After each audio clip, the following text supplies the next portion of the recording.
नमस्कार, मैं हूँ अर्चना यादव। अभी हम लोग हैं लालता यादव के दो घरों के बीच में। यहाँ पे इनका लीगल घर है जो इसमें परिवार रहता था, और ये वाला घर है जो इलीगल है। इसी की बाउंड्री, इसी की दीवार बनाने के लिए, ये माथे तक पूरा, वहाँ से लेकर के वहाँ तक पूरा स्कूल तक बनाने के लिए ही ये पूरा षड्यंत्र रचा गया था। और इसके बीच में जो बाधा था ये रोड था।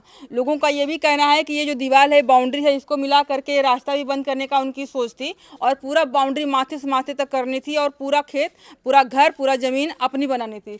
ये जो हम लोग यहाँ से जा रहे थे, तो यहाँ पे जो ये इसको बरजा हिंदी में, भोजपुरी में बोलते हैं, हिंदी में पता नहीं क्या बोलते हैं। इसकी लेंथ हमें थोड़ा सा ज़्यादा दिखी।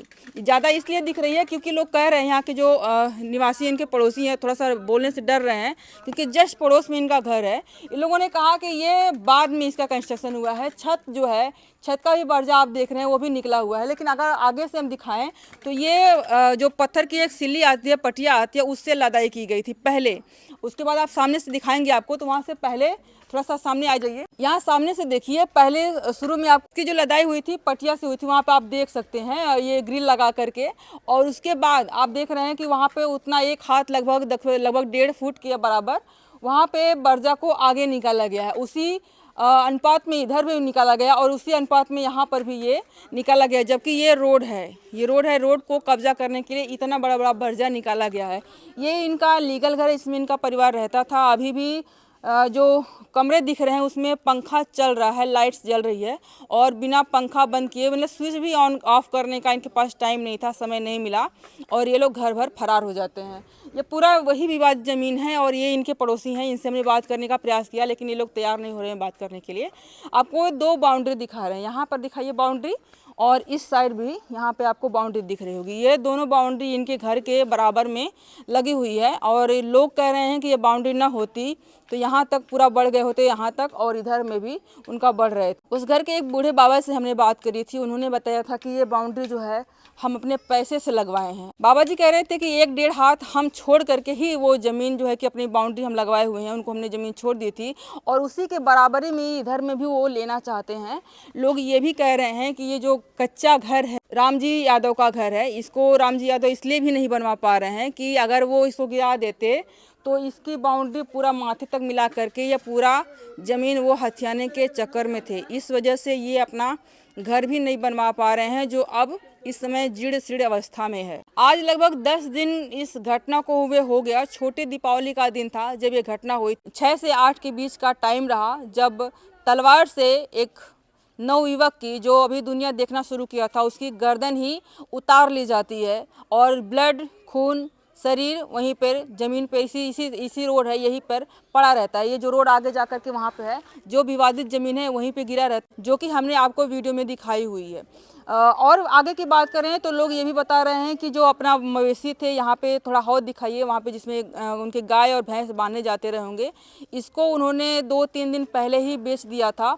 और एक काम और किया था, वहाँ पे एक नलका आपको दिख रहा होगा, वहाँ पे एक नलका है, उसको भी वो पहले चलता था, उससे लोग पानी भरते थे, नहाते थे, वहीं पे टुल्लू पंप लगा हुआ था, शायद उसी से प्लम्बरिंग का काम भी हो रहा था। लेकिन जो जब तैयारी की गई, जो षड्यंत्र रचा गया, उसके तहत वो नलका भी खोल लिया गया, उसका भी टुल्लू पंप निकाल करके उसको बोरी से पूरा पैक कर दिया गया है।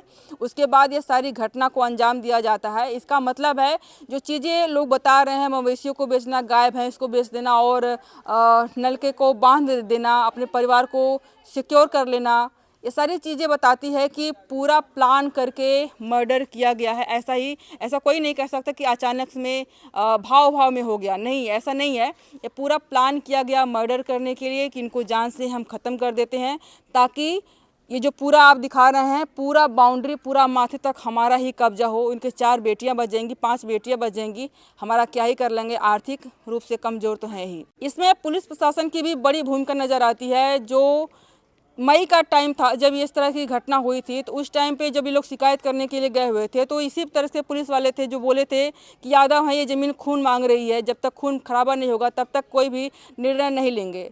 हो सकता है कि उनके पास में जाकर के बात करते हुए लोग आरोप भी लगा रहे हैं कि उनके पास 10 लाख रुपए हमने अपनी आंखों से देखा है कि दिए हुए थे। उसमें कितनी सच्चाई है तो वही लोग जानेंगे जो लिए हैं और जो दिए हैं। लेकिन जो कार्रवाइयाँ हुई है वो सामने दिख रही है, कोई भी कार्रवाई नहीं हो रही है। नेपाल की बात करें, जो भूमि देखते हैं, जो नाप जो करते हैं, उनकी भी वही स्थिति है। वो भी उसी तरह से अगर पुलिस प्रशासन और लेखपाल भूमि के मामले में सारी कार्रवाई अच्छे से करें तो कोई भी मामला इतना दूर तक इस कंडीशन में नहीं पहुंच सकता है। पिछले 1 महीने में लगभग हमने आपको कई सारी घटनाएं दिखाई हैं जो ज़मीन के विवाद में जाने गई हैं। अगर ज़मीन का विवाद इतना बड़ा नहीं होता, इतना ज़बरदस्त नहीं होता, उसमें कार्रवाई की जाती, उसमें न्याय होता, तो शायद इतनी बड़ी बड़ी घटनाएं नहीं होती। 10 दिन हो गया है, पूरा मामला ठंडा होते जा रहा है। पत्रकारों की पहले भीड़ लगा करती थी, अब गिने चुने पत्रकार आते हैं। पहले आम जनता की भीड़ लगी होती थी, वहाँ पे बैठते थे। अब बहुत कम लोग जो है इनके दुख में शामिल होने के लिए आ रहे हैं।